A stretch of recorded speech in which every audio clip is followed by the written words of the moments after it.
കൊട്ടിയൂരിലെ ഇളനീരാട്ടവും ആ ഇളനീർ തുണ്ട് വാങ്ങിക്കാൻ ആ പ്രസാദം വാങ്ങിക്കാനുള്ള ജനങ്ങളുടെ തിരക്കുമാണ് ഇപ്പോഴും നമ്മൾ കാണുന്നത്. കാര്യത്ത് കൈക്കോളിൻ്റെ നേതൃത്വത്തിൽ ചെത്തിയൊരുക്കിയ ഇളനീരുകൾ മുത്തപ്പൻ്റെ വരവിന് ശേഷം മുഹൂർത്തരാശി വിളിക്കുന്നതോടെ തന്നെ ബ്രാഹ്മണ ശ്രേഷ്ഠന്മാർ മണിത്തറയിൽ പ്രവേശിച്ച് ഇതിനുള്ള ഒരുക്കങ്ങൾ ആരംഭിക്കുന്നു.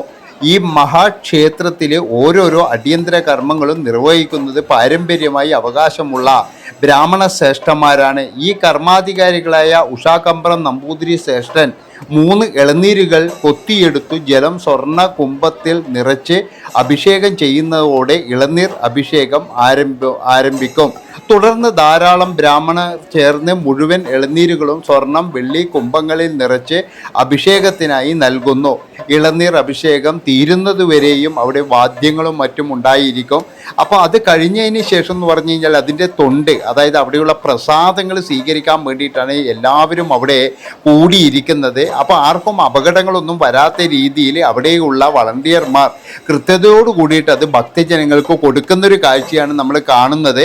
ഇത് കണ്ടു കഴിഞ്ഞാൽ നമ്മൾ വിചാരിക്കുന്നത് ഇവരിങ്ങനെ വലിച്ചെറിയുകയാണ് എന്നാണ്. കൃത്യമായിട്ടെന്ന് പറഞ്ഞാൽ അവർക്കൊരു ഇതുണ്ട്, അവരുടെ കൈകളിലേക്ക് തന്നെയാണ് എറിഞ്ഞു കൊടുക്കുന്നത്. അതിലൊന്നും വേറെ പ്രശ്നങ്ങളോ കാര്യങ്ങളോ ഒന്നുമില്ല.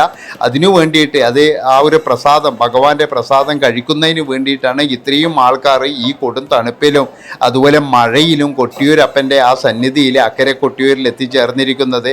ആ ഒരു പ്രസാദം കിട്ടുന്നതിന് വേണ്ടി അവിടെ പല ആൾക്കാരും കഴിക്കാൻ തുടങ്ങിയിട്ടുണ്ട്.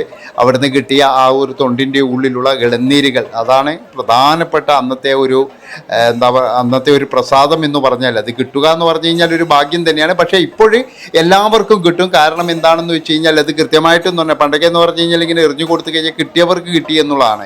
പക്ഷേ ഇപ്പോഴവിടെ വാങ്ങിക്കാൻ പോയി കഴിഞ്ഞാൽ എല്ലാവർക്കും കിട്ടുന്നുണ്ട്. പിന്നെ അവസാനമൊക്കെ ആയപ്പോഴെന്ന് പറഞ്ഞു കഴിഞ്ഞാൽ ഒരുപാട് തിരക്കുകളൊക്കെ കുറഞ്ഞിരുന്നു. കാരണം എല്ലാവർക്കും കിട്ടിയിരുന്നു. പിന്നീട് വീട്ടിൽ കൊണ്ടുപോകാനൊക്കെ ചില ആൾക്കാർ വാങ്ങിക്കുന്നുണ്ടായിരുന്നു. ആ ഒരു തിരക്ക് മാത്രമേ ഉള്ളൂ. ഏതായാലും ഇത് കാണേണ്ട ഒരു കാഴ്ച തന്നെയാണ്. കൊട്ടിയൂരിൽ വന്നു കഴിഞ്ഞാൽ നമ്മൾ ഇളനീരാട്ടം എന്ന് പറയുന്ന ആ ഒരു സംഭവം കാണണം. അത് കണ്ടാൽ മാത്രം നമുക്കൊരു വലിയ എന്താ വെച്ചാൽ ബ്രാഹ്മണ ശ്രേഷ്ഠന്മാർ കണ്ട മണിത്തറയിൽ ഇരുന്നിട്ട് അവരെല്ലാവരും ആ ഒരു നീര് മാത്രം എടുക്കുകയും ഓരോ കുംഭത്തിലാണ് നീര് ശേഖരിക്കുന്നത്. ആ ശേഖരിക്കുന്നത് ഭഗവാന്റെ അവിടെ അഭിഷേകം ചെയ്യും. അതിന് ശേഷമാണ് ഈ ഒരു തൊണ്ട്, അതായത് ഇളനീർ തൊണ്ട് ജനങ്ങൾക്ക് ഭക്തർക്ക് എറിഞ്ഞു കൊടുക്കുന്നത്. അതിനാണ് അവിടെ പിന്നെ വളണ്ടിയർമാർ ഇങ്ങനെ നിൽക്കുന്നത്. ആ വളണ്ടിയർമാരാണ് അത് കൃത്യമായിട്ട് ഭക്തർക്ക് കൊടുക്കുന്നത് എന്നുള്ളതാണ്. അപ്പോൾ നിങ്ങളെല്ലാവരും ഈ ഇളനീരാട്ടത്തിൻ്റെ വീഡിയോ കണ്ടിട്ട് ഇതിനുള്ള അഭിപ്രായങ്ങളും നിർദ്ദേശങ്ങളും പറയുക. അതുപോലെ തന്നെ കൂടുതൽ വീഡിയോകളുമായിട്ട് വരുന്നതാണ്. നന്ദി, നമസ്കാരം.